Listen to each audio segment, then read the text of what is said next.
Pete and London's home of timeless hip hop and R&B. We got special guests checking in. We have Maisy Kai, currently on a world tour with Tori Kelly, the Purple Skies tour.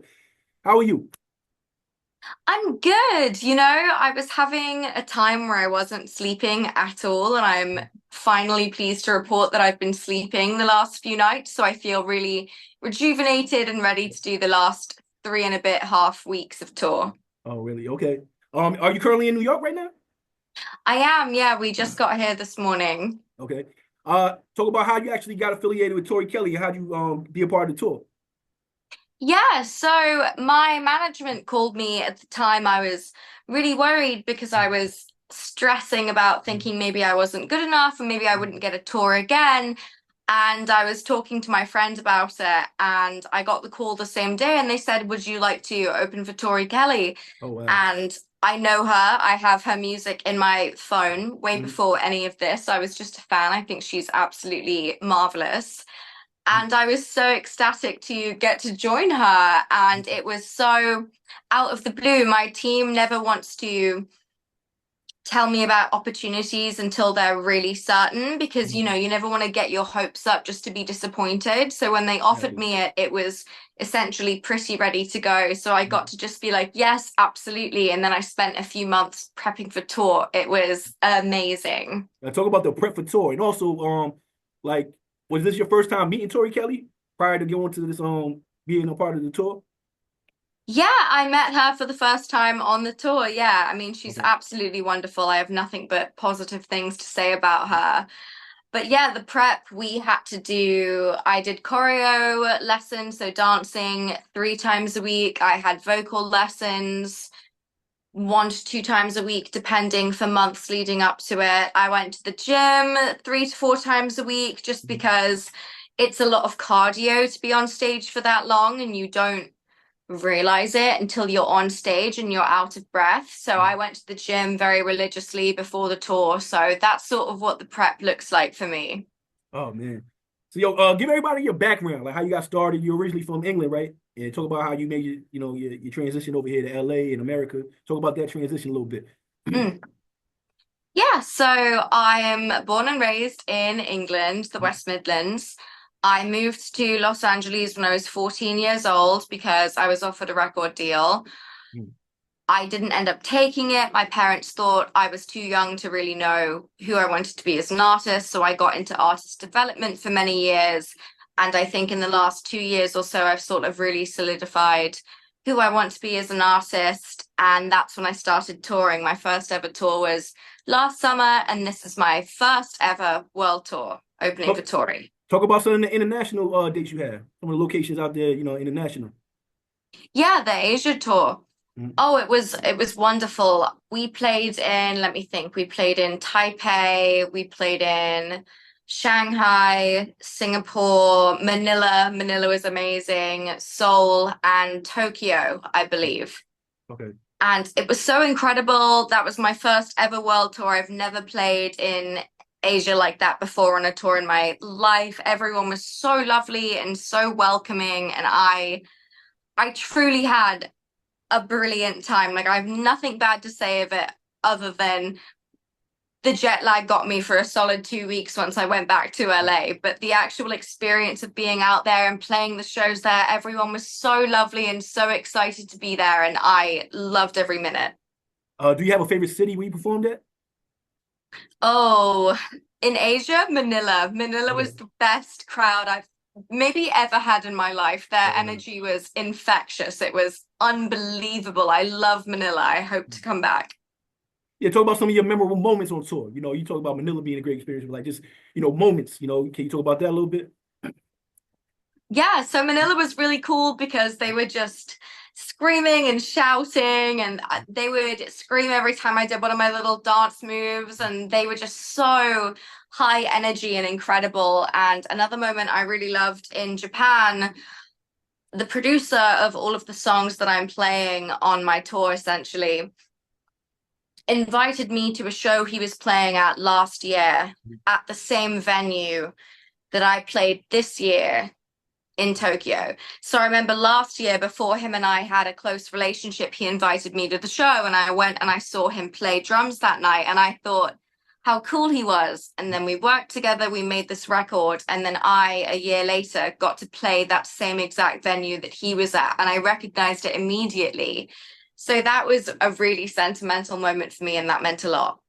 Hey, talk about the record "Love Is a God," and do you have like plans to actually shoot a video if you haven't already?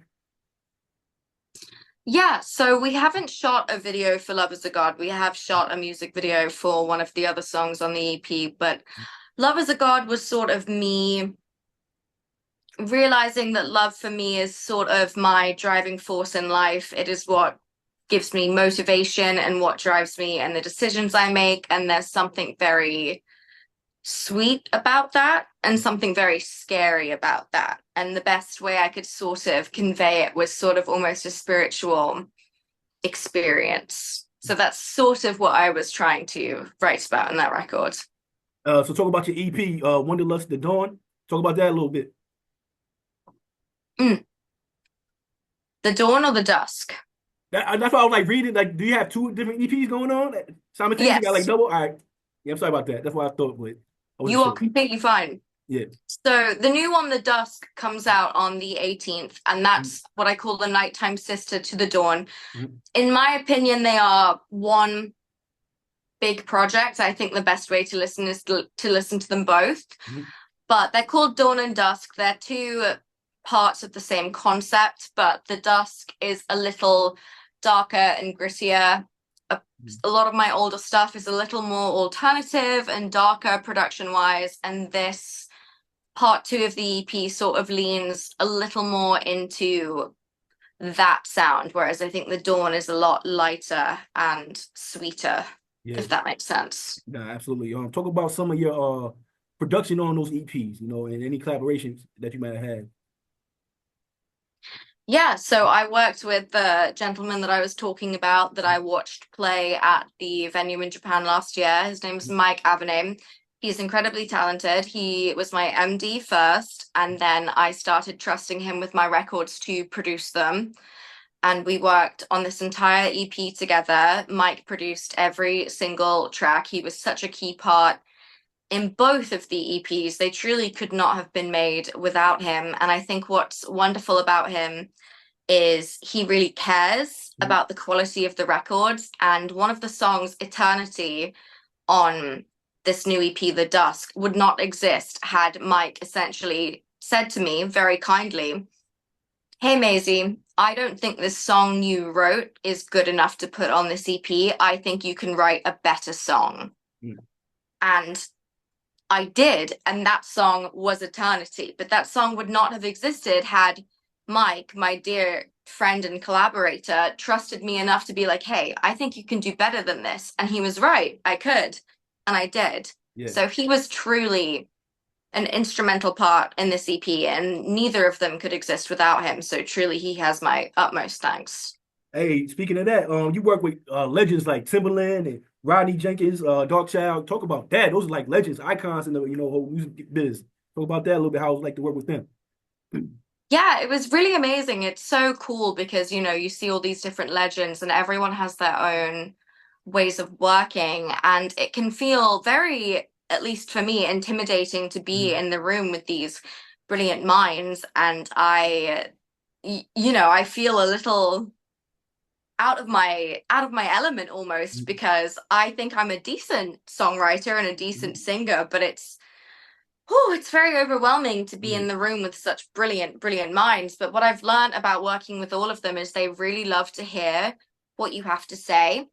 No one's there to control you or what they think you should sound like. From what I've learned with everyone was so collaborative and like, "Hey, like, what sounds do you like? What songs are you listening to right now? What do you think of this?" Like, they really want to hear your opinion and they like it. And that was so exciting for me because I never wanted to feel like I was overstepping in those rooms, but they are so into the collaborative process. And that, in my opinion, is one of the best elements of music making. So that was a huge, beautiful surprise to see that. I think I wasn't expecting that. Yeah, it's cool you actually be in the studio with them and work with them instead of just emailing, tracks back and forth and stuff like that. You're actually in the studio. Can I talk about like the synergy that, the difference between that from, actually being in the studio together and, somebody just emailing you a track and like, all right, do it. Do what I can't even talk. Now, I mean, do what you want with it. You know what I'm saying? Like, what's the difference? You know what I mean? As an artist, what's easier for you? Yeah, I mean, I do think ultimately it's always better when you have the opportunity to meet in person because it's Mhm. easier to convey ideas or at least faster. Mhm. But that being said, when I did the collaboration with Tiesto for the Karma remix, that was over email, and the first thing he ever sent me is the released record because he sent me it just on what he was feeling based on the song, and I loved it so much. I said, I have no notes, like Mhm. I don't want to change anything about this. He nailed it instantly. So I think some people, you get it and you can do those virtual things. I've done Zoom sessions, I've done things over email, I've done things over iPhone voice recording, Oh, wow. I've done in-person sessions, I've done everything. And I think there are ways to make it work in whatever setting. And some people really flourish in some more than others, but they're Yeah. all valid. Yeah. So we over here with Maisy K.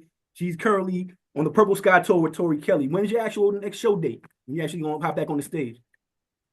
Yes, it's tomorrow actually. Mhm. It's tomorrow the 16th. Yes. Yes? Yep. Okay, cool. Tour brain. Sometimes I forget the day. Yeah. Yeah. The 16th, we're performing in New York. So that's tomorrow. And then I believe the next one is Philadelphia. Okay. What spot in New York? Because we adjacent to New York. So anybody listening who might want to check you out with everything, what is the spot that you currently going to be performing at tomorrow? That is a very good question, actually. I'll take your time. You good. I could look. Yeah. I would have to. It's Terminal 1, the venue. Thank you Terminal so 5, much, Terminal Leah. 5, Terminal 5. Terminal Terminal 5. 5. Terminal 5, New Thank you York. so much, Leah. Yeah, It's yeah, Terminal 5. yeah. So, kind of describe your sound for those who may not be up on Maisy K. I've been referring to it as whimsical, ethereal pop. It's Mhm. sort of pop music, but I try to bring a little whimsy and sort of incorporate my love of fantasy and fiction Mhm. into the real world, I suppose. Yeah. So, talk about some of your musical influence, kind of like where you kind of get your style from a little bit. Yeah, so I think there's a mix. I grew up on classical and musical theatre. My childhood icon was Freddie Mercury. Mhm. He still is in many ways. I Oh, think he's incredible. Um, and I think I'm very theatrical still in many ways. I think I'm very over the top. mhm. I go out on stage essentially dressed as a butterfly, and I have a giant rhinestone butterfly microphone, so it's not minimalist, you know? Yeah. It's a it's a heavy statement, and I think that comes from my love of just the dramatics and musical theatre. I have some moments in Love is a God where I do this sort of choir chorus ending where I get to sort of explore my higher range because I used to do opera as a kid, but Oh, there's wow. not really a place for that in pop music. So I sort of try to incorporate my different love of different genres into pop where I can, if Oh, that yeah. makes sense. Yeah, absolutely. You talk about your songwriting. Do you write for others? I actually have not written for others. It's something that we've discussed many a time, but I think the current place I'm at in writing, I'm just sort of starting to feel confident in myself as a solo writer. Mhm. I think maybe before Wonderlust, I didn't know if I was a good solo songwriter, and then Wonderlust, both The Dawn and The Dusk are 100% written by me and only me. Yeah. So I think those two EPs were sort of me proving to myself, like, hey, you are a good writer and you can do this. So I'm not saying I would never write for people in the future, but I think I'm only just sort of reaching the point where I feel confident in myself as a solo writer. Okay. We over here with Maisy K. So, like, you come from England. Was there a culture shock coming from England to LA? Yeah, definitely. And I think also, I grew up in the countryside, the middle of nowhere, population 1,200. So moving to Los Angeles, one of the biggest cities in America, arguably, was a huge, huge shock. And I really miss to this day, like the nature and the green and the peace and quiet of England. I think that was really hard. I really have always been very connected to nature and wildlife, and it's a lot harder to access that in LA than it was for me growing up. So I think that was really tough and still is. Yeah, yeah. How's the music received back home, back in England? Like, how's like, I mean, the community back home in England? How's your music received? Back in England? Yeah, yeah. How do people back Oh, home feel about Maisy Kai? yeah, everyone's really supportive. Sometimes I get posted in the Shropshire Star, which is the local newspaper Yeah, from around where I'm from. It's very sweet to see my name pop up. I did yeah. an interview last year when I was on tour with them, and it's always very sweet to talk to people back home. One of my dreams for maybe the next few years is I'd love to just play a show in England, so a lot of my family and friends could come to a show, because my auntie and uncle have never seen me perform, and I would love for them to get to see me. So I would love to play in England. Yeah, just based off like your profile and everything I've seen, like you dress like, you know what I mean, you have a certain unique, fire, dope, you know what I'm saying, like fashion sense. Do you ever see yourself actually selling your own clothes, like your own merch, and ever get into the fashion realm? Yeah, I'm really involved in designing all my own merch, and we've sort of been going with these different wings to represent the different EPs right now on the back of the shirts, which I think is super cute. I am always looking for more whimsical fairy core clothing, so I'm definitely not opposed to doing something like that in the future. I'm very into that sort of stuff, and I love designing merch. It's like one of my favorite parts. So I could see that in the future, maybe if there was a want for it, I could see that happening. Yeah, any endeavors outside of music? Anything, any interest you want to take, you know what I mean, outside of music? Yeah, I'm writing a novel series right now. I have multiple little animated film and TV show ideas. They're all very cute. Most of them are musicals. It's all my passion projects, but they make me really happy. And I'm over 300 pages deep in a novel right Oh, wow. now for like this whole fictional universe I'm creating. So that's definitely my passion project outside of music. Yes. What was your biggest record thus far? Like I was looking at, I know you got the Storm record. I got like 14 million views on YouTube with the Fat Rat. Talk about some of your. I want you to kind of pound your chest and talk. What I mean, your ish a little bit. You know what I'm saying? Like talk about some of your big videos. The YouTube videos that got tens of millions of views and everything. Yeah, the Storm was really cool. I had learnt the language from James Cameron's Avatar when I was 10 years old. It's Oh called wow. Natvi. And essentially, long story short, the Fat Rat found out that I was singing songs in Natvi and I could speak it.